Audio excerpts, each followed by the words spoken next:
성탄절과 연말연시를 맞아 사람들이 집으로 돌아갑니다. 사정 때문에 가지 못하는 사람들도 마음속으로는 가정을 그립니다.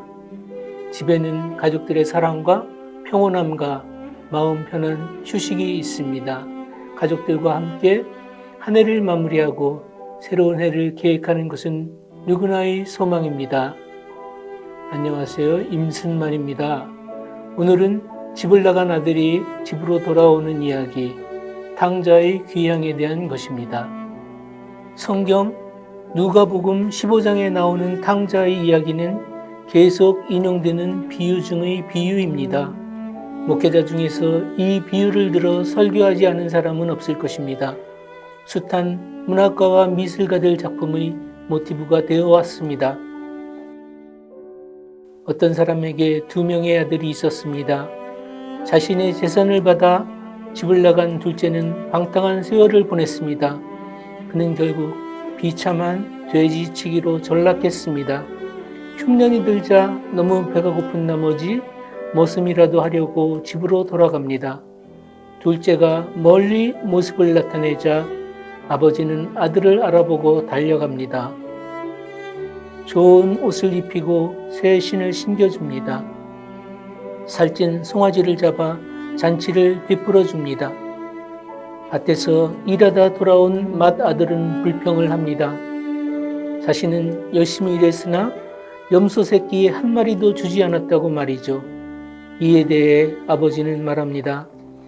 내 동생은 죽었다가 살아난 것이고 나는 잃은 아들을 얻은 것이다. 모두 즐거워해야 마땅하다. 집 나간 아들은 하나님을 떠나는 인간들의 비유입니다. 눈물을 흘리며 기다리는 아버지는 예수 그리스도의 비유입니다. 이와 유사한 이야기는 불교의 법화경에도 나옵니다.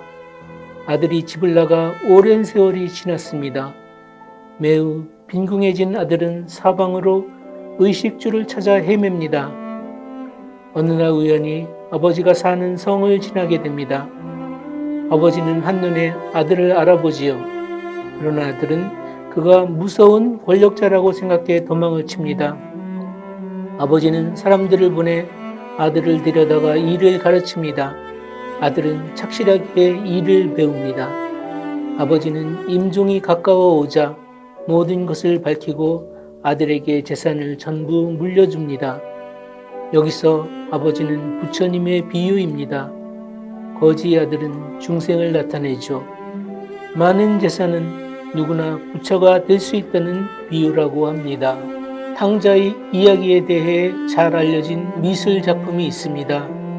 네덜란드 대표적인 화가 렘브란트의 탕자의 귀향입니다. 렘브란트는 말년에 초상화 100여 점을 그렸습니다. 깊은 눈으로 자신을 탐색하거나 응시하고 있습니다. 렘브란트는 중년에 큰 돈과 명성을 얻었습니다. 그러나 중년 이후 아들과 2딸을 잃었습니다. 아내가 먼저 세상을 떴고 그 이후 함께 살던 여성은 정신병원에 갇혔습니다. 규모 없는 생활로 파산을 당했습니다. 가족과 재물과 체면과 자신감 같은 것을 모두 잃고 탕자의 귀향을 그렸습니다. 생애 마지막 작품이죠. 등장인물을 실물 크기로 그린 높이 2.5m짜리 대작입니다. 고통과 용서와 사랑이 어떤 것인지를 깨닫게 해줍니다. 잘 나가던 시절에는 그릴 수 있는 작품이 아닙니다. 모든 비극을 다 겪고 나서 렘브란트는 탕자가 돌아가는 그림을 그린 것입니다. 네덜란드 신학자 헨리 나우엔의 저서 탕자의 귀향은 명저입니다. 나우엔은 사는 것이 힘들어질 때는 렘브란트나 고호의 그림을 감상했다고 합니다. 이들 거장의 그림은 상처를 싸매고 다독여 준다고 여겼기 때문입니다. 렘브란트는 어둠과 빛의 대비를 통해 등장인물의 내면을 탁월하게 표출했습니다. 나우엔은 렘브란트 그림의 등장인물들을 하나하나 자신에 대입해가며 깊은 생각을 했습니다. 눈이 멀다시피 한 아버지는 어루만져서 자신의 아들임을 알아봅니다. 어루만진다는 것은 무조건적인 사랑을 표현하는 진솔한 방법이죠. 인간 사랑의 첫 경험은 어루만짐에서 얻어집니다. 어떤 말을 듣고 사랑하는 것과는 본질적으로 다릅니다. 인간은 사랑하는 사람이 세상을 떠날 때에도 그 사람을 깊이 어루만집니다. 인간을 가장 인간적으로 느낄 때에는 언제나 손이 사용됩니다. 누군가를 인간적으로 만날 때 그는 상대의 손을 잡습니다. 둘째 아들을 끌어안고 있는 아버지의 손을 자세히 보면 두 손이 다릅니다.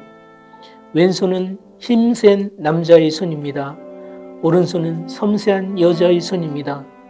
고통을 이해하는 아버지의 손이자 위로와 사랑으로 가득 찬 어머니의 손입니다. 이 그림은 뜯어볼 만한 것이 참 많습니다. 아버지의 손과 신발마저 벗겨진 아들 발의 대비 또한 감동적입니다.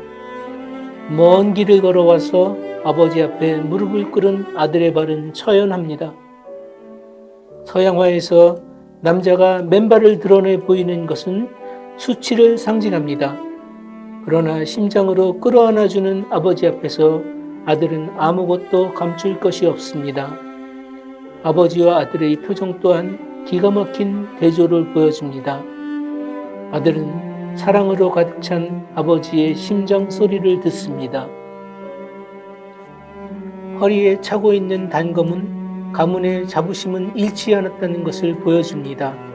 서로 다른 것을 주시하는 오른쪽 세 사람의 눈길도 여러 가지를 알려줍니다. 맨 오른쪽 형의 표정은 렘브란트 특유의 명암 대조법으로 질투와 시기심을 보여줍니다. 방황은 집을 나가 떠도는 것입니다. 귀향은 다시 집으로 돌아와 자기 자리를 찾는 것입니다. 집에는 부모님이 사랑과 지혜와 보호가 있습니다. 부모는 자신을 희생하며 자식에게 영원한 것을 주려고 합니다. 가정은 구성원들에게 원초적인 힘을 주는 본향입니다. 그래서 가정을 천국의 모델이라고 합니다. 이런 관점에서 달리 주목해보고 싶은 작품이 있습니다. 앙드레 지드의 탕자 돌아오다라는 소설입니다. 탕자를 통해 역설적으로 넓은 사고의 지평을 보여줍니다. 집을 떠나는 사람을 축복의 눈으로 바라보고 있기 때문입니다. 돌아온 탕자인 둘째 아들을 중심으로 5명의 가족이 대화를 나눕니다. 아버지와 어머니와 형은 둘째가 왜 집을 떠났는지를 묻습니다. 그의 동생만이 반대로 왜 집으로 돌아왔는지를 질문합니다. 둘째는 돌아오고 싶어서 돌아온 것이 아닙니다. 아버지 집으로의 귀환은 어쩔 수 없는 선택이었습니다. 광야에서 견딜 힘과 용기가 부족했습니다. 그는 아버지를 사랑했지만 견딜 수만 있었다면 돌아오지 않았을 것입니다. 그가 집을 떠난 이유는 내면의 소리를 중시했기 때문입니다. 평온한 삶보다는 모험과 내면의 갈등에 충실하고 싶었습니다. 그래서 집을 떠났다가 실패해 돌아왔습니다. 이제 집을 떠나려 하는 동생을 위로하며 격려합니다. 너는 내가 품었던 희망을 갖고 떠나라. 너는 강해져서 다시는 되돌아오지 말아라. 우리는 안락함을 떨쳐버리고 길을 떠나려는 사람을 격려해주고 싶습니다. 그러나 탕자는 힘과 용기를 잃고 무력하게 돌아옵니다. 그때 우리는 인간의 한계에 대해 아파하면서 많은 것을 깨닫습니다. 앙드레 지드의 소설은 전통에만 안주하지 않는 이들에게 격려를 보냅니다. 이 또한 인간을 사랑하는 힘일 것입니다. 누구는 가족을 떠나고 누구는 가족에게로 돌아옵니다. 오늘도 멀리로 떠나는 사람이 있을 것입니다. 길 떠나 돌아올 곳이 없는 사람에게 집이 있다는 것은 얼마나 큰 위안인가요? 유한한 세상을 사는 인간들에게 하늘나라가 있다는 것은 또 얼마나 큰 위로일까요? 감사합니다.